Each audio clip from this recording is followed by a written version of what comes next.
દ્વિતીય ધ્યાસ છે જીવને દેહાધ્યાસ.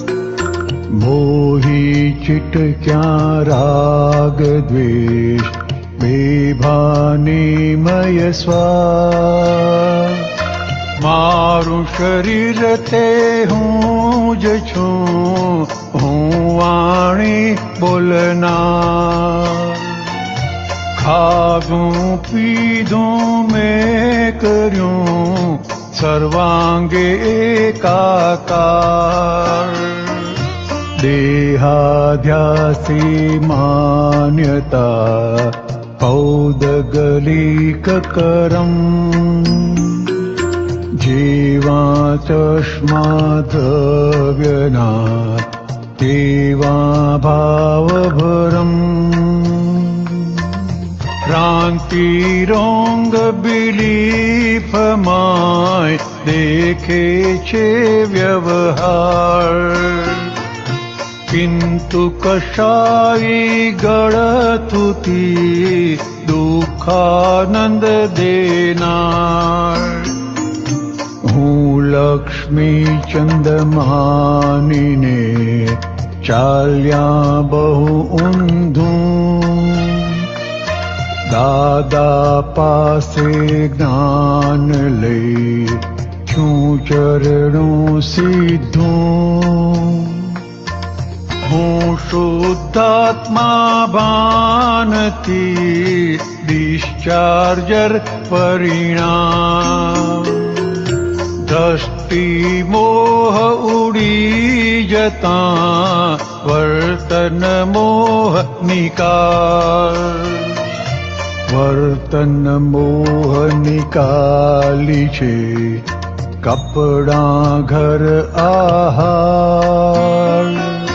પરિગ્રહ કહેવાતો નથી નેસેસિટી જોઈ જાણ. એક જ આ અવતારમાં કરોડ જન્મનો નાશ.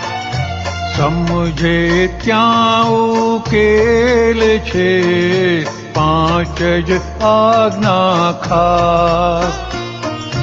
દાન ક્રિયાકારી ખરું દ્રષ્ટિ કરે છત્તી. સવડી સમજણ સમકીતિ વાત જ લે સવડી. રિલેટિવ રૂપલક્ષ્મી ચંદ ફાઇલ નંબર 1. ફાઇલ નંબર 2 હિસાબ સૂક્ષ્મ ઋણાનું બંધ. વ્યવહારે પ્રયત્નો બાદ આવ્યા જે પરિણામ. રૌદ્રારક ધ્યાનો શમે વ્યવસ્થિત કરતા જાણ. ફરીથી ઉત્પન્ન થાય નહીં અહમ અશુદ્ધિયોગાળ. અથડામણને ટાળવા સમભાવે નિકાલ. ખોલી પ્રાકૃત ચોપડો ઉપયોગે અભ્યાસ. ભૂલ વીણે શુદ્ધાત્મા લ્યો દાદા નિધિ ધ્યાસ. એક સચ્ચિદાનંદ. આપણને અક્રમ વિજ્ઞાન મળેલું છે અને અક્રમ વિજ્ઞાન મળેલું છે માટે આ વચગાળાનો પુરુષાર્થ આપણને દાદાએ પોતાના પર લઈને, પોતાની જવાબદારી પર લઈને, પોતાના માથે લઈને આપેલો છે. હવે એ પુરુષાર્થ એટલે જ્યાં કરતા ભાવ હોય તે આ વાત સમજવાની છે. અને જે સ્વાભાવિક પુરુષાર્થ છે જે દાદાનો હતો જે તીર્થંકર પરમાત્માનો હતો એ જ્ઞાતા દ્રષ્ટા સ્વભાવનો હતો. હવે આપણને એ સ્વાભાવિક પુરુષાર્થ હજી થયો નથી. એટલે આપણો પુરુષાર્થ એને શું કીધું છે? વ્યવહારમાં સિદ્ધત્વ આપ્યું. વ્યવહાર, કારણ કે વ્યવહાર સહિત જ્ઞાન મળેલું છે. આક્રમ વિજ્ઞાન જે છે તે વ્યવહાર સાથે, એટલે વ્યવહારને ઉકેલ્યા વગર આપેલું છે. એટલે એ વ્યવહારમાં સિદ્ધત્વ એટલે હું પરમ જ્યોતિ સ્વરૂપ સિદ્ધ ભગવાન છું, એ આપણું અકબંધ રે. કૃપાથી મળેલું આ પુરુષાર્થથી અકબંધ રહેશે. અને તે શું આપ્યું? આપણું નિશ્ચય વ્યવહાર ચરણ વિધિ.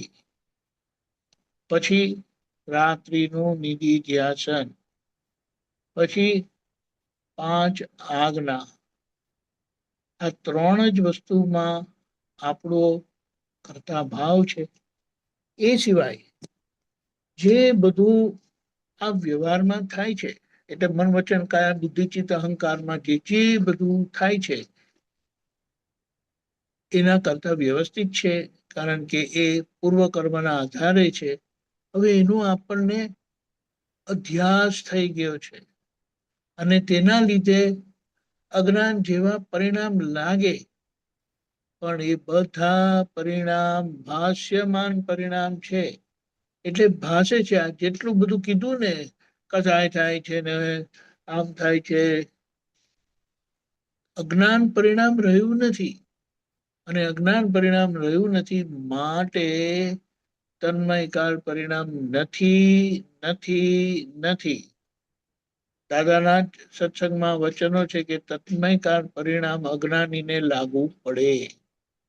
અને જે અહીંયા કેટલાક વખત આપતવાણીમાં પણ સાંભળવા વાંચવામાં આવશે, તો ત્યાં આપણે વાત સમજી જવાનું છે કે દાદા એને ભાષ્યમાન પરિણામની સ્પષ્ટતા કરી છે. એટલે નથી અને ખાલી ભાષે છે.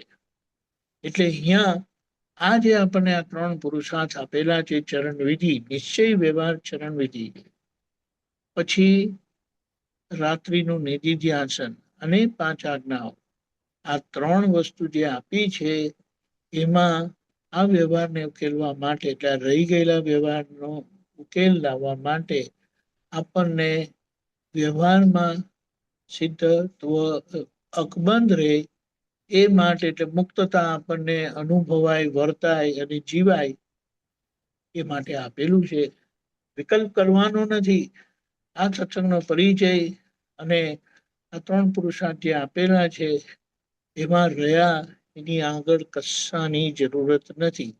અને એ સિવાય તમારી જે કંઈ ઈચ્છા હોય તો એ રાખજો, પણ મૂળ આ 3 વસ્તુને પકડી રાખવાની છે કે જેનાથી આપણા જ્યાં રહી ગયેલો અંદર જીવ ભાવ છે, હવે રહેલો રહી ગયેલો જીવ ભાવ આપણે કહી શકીએ, રહી ગયેલો એટલે ખરેખર નથી, ખરેખર નથી. પોતાપણા સ્વરૂપે કામ કરે છે, મારાપણા સ્વરૂપે કામ કરે છે. એને ડિસ્ચાર્જ ઓનરશિપ કીધી, ડિસ્ચાર્જ માલિકી ભાવ કીધો. એમાંથી નીકળવા માટે આ આપેલી છે આજ્ઞા, અને એમાં રહ્યા. અને એ આજ્ઞા સમજવા માટે આ 3 વસ્તુની મહત્વતા સમજવા માટે, જેથી કરીને આપણા પુરુષાર્થમાં એ અવિરત રહે, તે માટે સત્સંગમાં આવીને એનું સમાધાન કરી લેવાનું છે. અને કારણ કે કંઈક મહાત્માઓ આ ચારિત્રમાં આવી ગયેલું છે એમને, એટલે એમનો સંસર્ગ થવાથી, એમનો પરિચય રહેવાથી આપણી અંદર એ બળ મળે અને આપણો પણ આ પુરુષાર્થ ચાલુ થાય. જય સચ્ચિદાનંદ. આખા દિવસના પ્રોગ્રામમાં ફક્ત આનંદ વિદ્યા મંદિરમાં 3:30